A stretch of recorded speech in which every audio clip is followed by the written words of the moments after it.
I have been a church girl all my life. I was born to the late Sarah Yancey, who instilled in me my first experiences with God and faith. We attended a small rural country church in North Carolina when I was a child. And so I've been exposed to church and the faith all my life. Somewhere in my adulthood, I felt a calling, if you would, to grow in my walk. And so I ended up leaving my home church at around the age of 25 or 26, I think it was.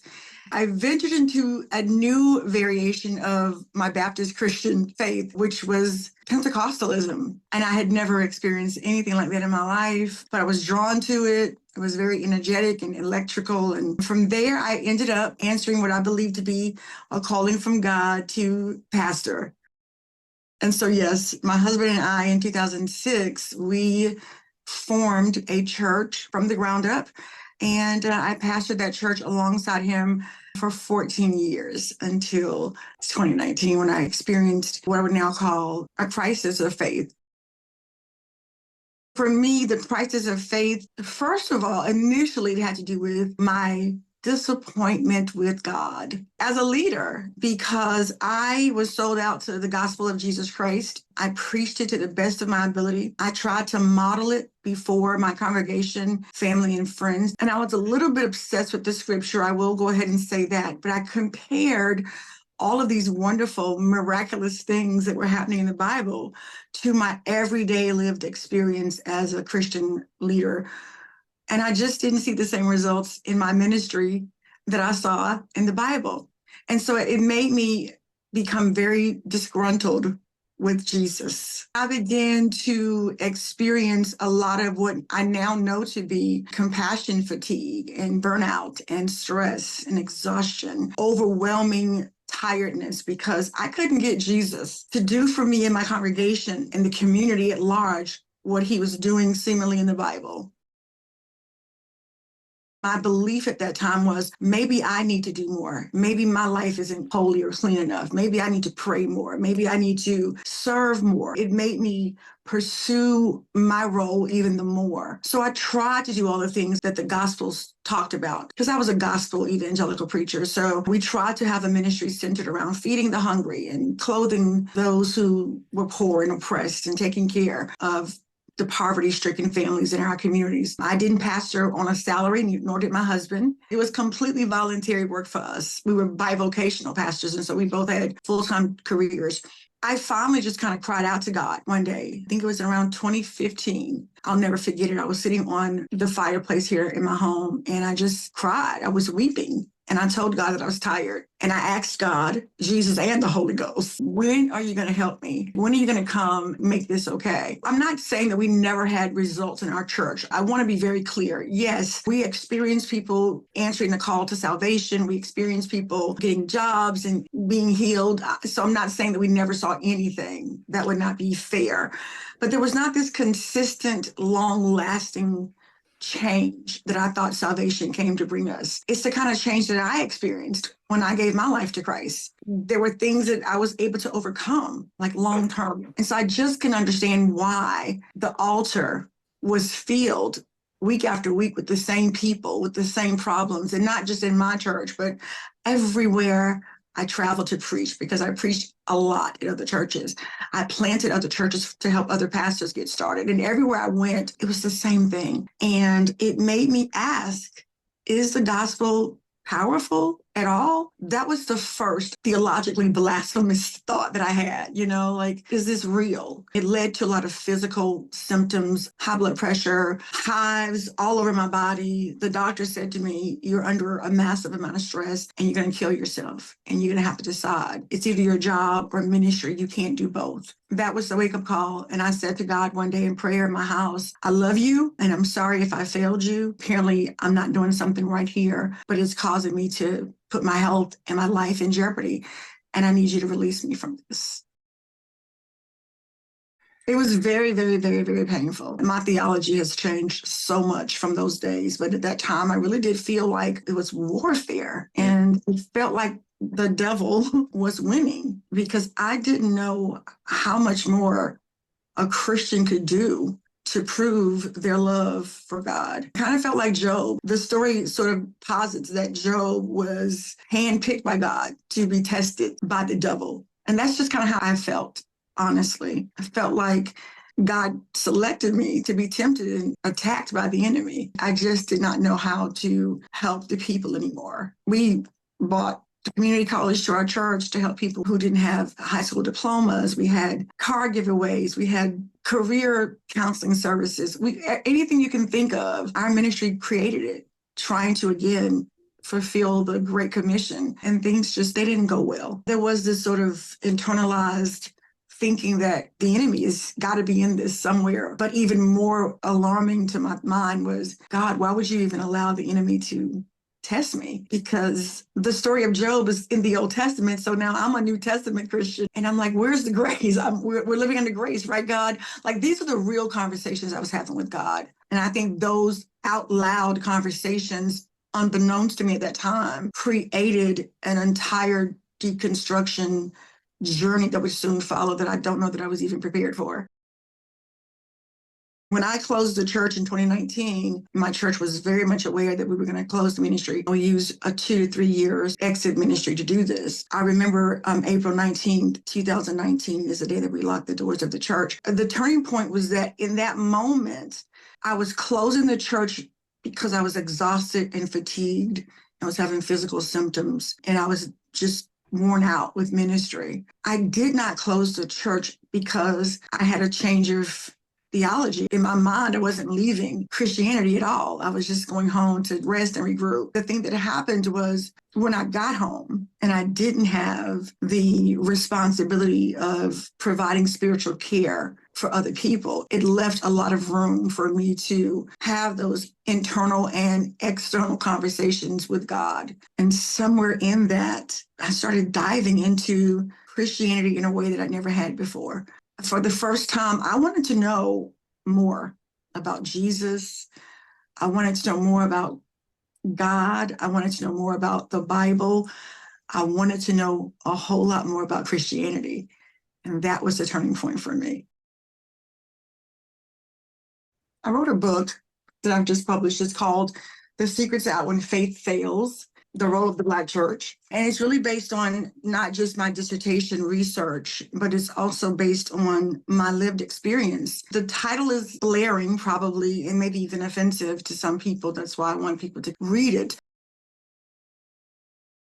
I'm very proud of my research. This is a hard copy of it. It was actually me wanting to explore depression in the Black church because mental health, specifically depression, is very, very prevalent among African Americans, and we are the least likely to pursue formal mental health treatment. And what the research indicated was that almost 60% of African Americans go to the church to receive their counseling and their mental health support.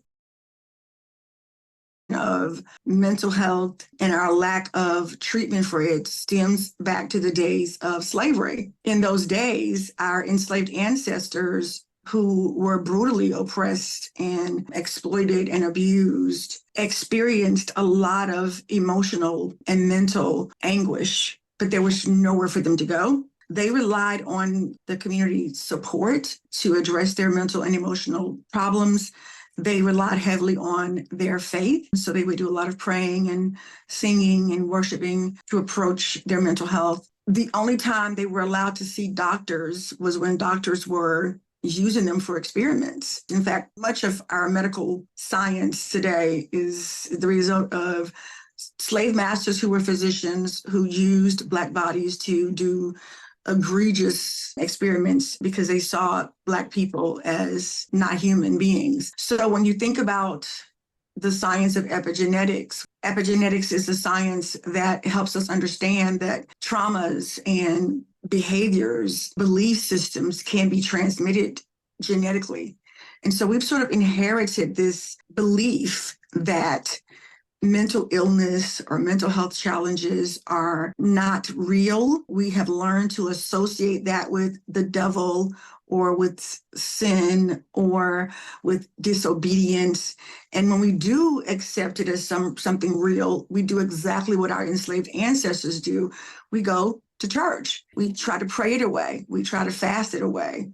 Dr. Joy DeGruy, in her book, she talks about post-traumatic slave syndrome, which is a syndrome where oppressed people just repeat traumatic experiences. And so we don't trust doctors as Black people in the modern society, and with good reason, because there's been a lot of horrible things done. And so we have a lot of reasons to not trust physicians. When you look at the mental health programs in our country, they're all colonized. We don't have any treatments created by any Black therapist. We don't have any mental health treatments created for Black people.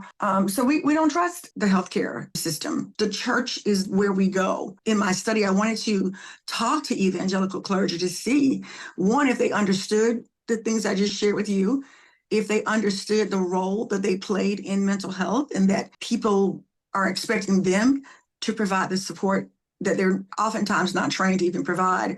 But I also wanted to know in this study if evangelical clergy were willing to integrate secular mental health therapies with their conservative evangelical religious counseling methodologies. It's a really complicated situation because on one hand, you have Black people not trusting mental health providers with good reasons. But on the other hand, you have the church, but you have clergy who are untrained in mental health counseling, but you also have these evangelical clergy who have these very, very conservative, rigid theological beliefs about mental health. And so that's what my study is about. And that's how religious trauma ended up emerging out of that study. My consulting services to offer healing services to African Americans who are going through their own crisis of faith. Some people call that deconstruction. It's for people who have reported or self-identified as individuals who have experienced religious trauma.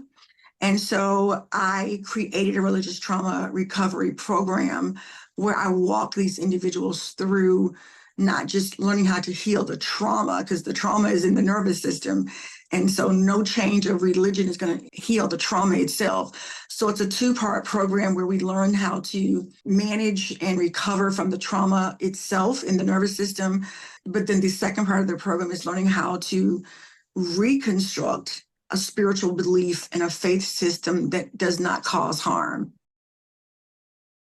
It's almost impossible to do it without a lot of deconstructing and decolonizing from our traditional Christian values. And that's where it gets a little bit sticky, because in the African American experience, we do have a very strong allegiance to church, and with good reason. I mean, it's the only institution collectively that African Americans have. Over time, it became a safe haven for Black people. It became a social hub. It became a place of healing for us. The reason we even call it the Black church is not because we're trying to single ourselves out, but it is because white evangelical Christians who were primarily slave masters would not permit us to worship freely. The only time that Black folks could attend church is with the slave masters and the enslaved ministers that these slave masters had ordained.